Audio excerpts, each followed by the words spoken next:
All right, Fox, it's finally happened.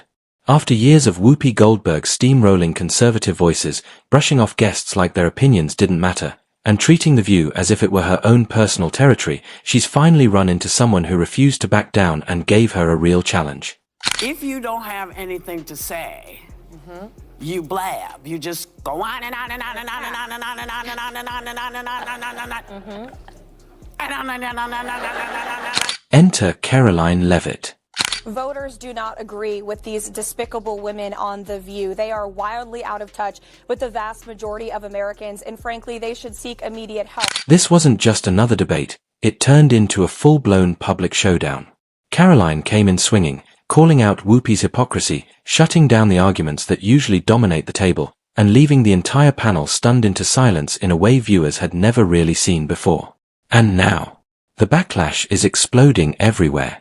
ABC executives are reportedly scrambling behind the scenes, rumors about major shakeups and possible firings are spreading fast, and as for Whoopi, some people are even wondering if this moment could mark the end of her run on the show. Because she said something yesterday that really pissed me off.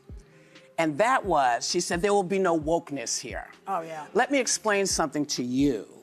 Because without that wokeness, you might not have that job. The most divisive and disgusting speech that any president, certainly in my lifetime, has ever given. He essentially waged war on half of the country by saying that we are all a threat to democracy because we believe in putting America first. It's not radical to want to put your country and your own people first. It's not radical to want to have a strong border, a strong military, and to unleash the might of your own economy, not economies around the world. You know, we have seen cultural Marxism trickling its way through every institution in this country. The public school system, the higher education university system, Hollywood, big tech, the corrupt mainstream media that I fought against in President Trump's White House are indoctrinating my generation of Americans into hating our country, hating one another based on race and gender and sex, and all of this other BS, quite frankly. The chaos started when Whoopi Goldberg, Joy Behar, and the rest of the View panel decided it was time to lecture Karoline Leavitt about wokeness. As usual, the conversation quickly turned tense. Whoopi, wearing her familiar air of smug confidence, rolled her eyes as the discussion unfolded, while Joy Behar, never one to hold back, jumped in with one of her trademark sharp and bitter jabs. She's probably been put in there because, according to Donald Trump, she's a 10. You know that's what it is. I want to be clear, though. It's not her first job. It was her first press briefing. She worked in the previous Trump administration. Oh, so now we're judging women based on how they look. The remark came with clear disbelief. The irony here is unbelievable. These are the same people who constantly talk about supporting women. Do you want to take this? So, you cannot be attractive and smart? I will try to give Joy the benefit of, well, thank you. I try to give Joy the benefit of the doubt that she didn't see that briefing. Because if you saw that yesterday on numerous topics, no big binder, I think she might have had a different impression of this young woman who held her own. I mean, you would have to give her the benefit of the doubt that she did absolutely no research or reading about anything dealing with Karoline Leavitt before she made that remark.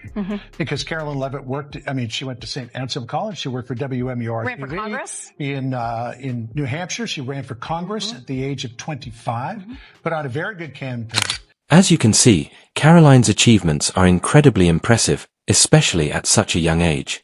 She has already built a strong record and reached milestones that many people take years to accomplish.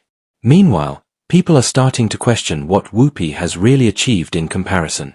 She lost by 8 or 9 points, but she still put on a good campaign. Then she was the press secretary for the Trump campaign, going on TV literally every day. Well, heavily pregnant and a new mom. Pregnant. Yeah, she's a new mother. And then she goes out yesterday and gives and this, again, this is speaking very objectively, because I've watched every press secretary since going back to Marlon Fitzwater. Yeah, I'm that old. And she went out there for her very first briefing at the age of 27 years old, the youngest press secretary ever, and did a terrific job. But here's where it gets interesting. Karoline didn't flinch at all. Are completely out of touch with reality. And you're right, ABC should wake up. I would like to talk about Joe Biden and Donald Trump, who you work for. I am stating facts that your colleagues have stated in the past. Okay, now, as I'm for sorry, this guys. debate, We're going to come back out to the panel. Karoline, thank you very much for your time. Now let's take a look at Whoopi's response to all of this. To be honest, there's not much depth to it. but it's still being included here just to present both perspectives fairly. That was so good. So good. In a statement afterwards, this young lady claimed her, quote, on-air snub proves that you-know-who will not be treated fairly in the upcoming debate.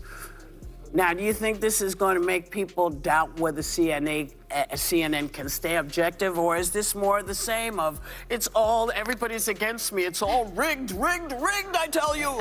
Is everything rigged? No, it's their MO. That's what they do. Rachel Maddow said last week, she's like, if the election is lost, it was rigged. If there's a debate, then the moderators are probably biased and they're prejudiced against me. Karoline fired back sharply. Whoopi, do you even hear yourself?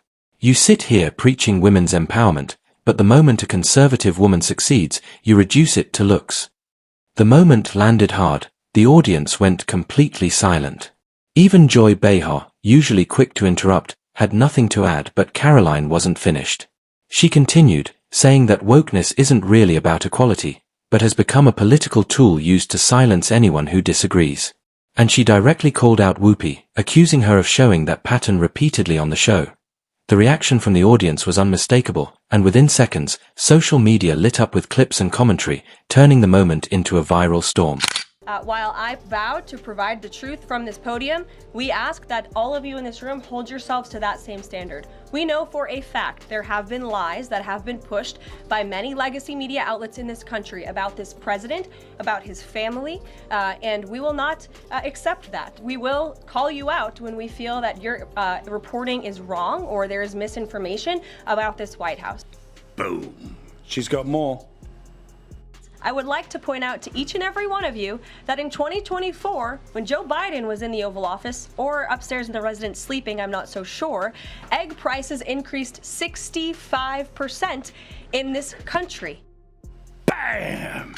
ABC executives were reportedly left concerned as tension behind the scenes began to rise. Producers were said to be frustrated with how the segment played out, while sponsors allegedly started to feel uneasy. Even some regular viewers of The View appeared to question the direction things were heading. Then came the surprise: Whoopi Goldberg was missing from the next episode. ABC later stated she was taking time to reflect on recent discussions, but that explanation only fueled more speculation. From there, the situation escalated further. Rumors spread about internal disagreements at the network and whether changes to the show might be on the table. Some believe ABC is now stuck between reshaping the program to calm the backlash or continuing as usual and risking more criticism from viewers and advertisers. Right now, the show is under intense attention, and opinions are sharply divided on what this moment really means going forward.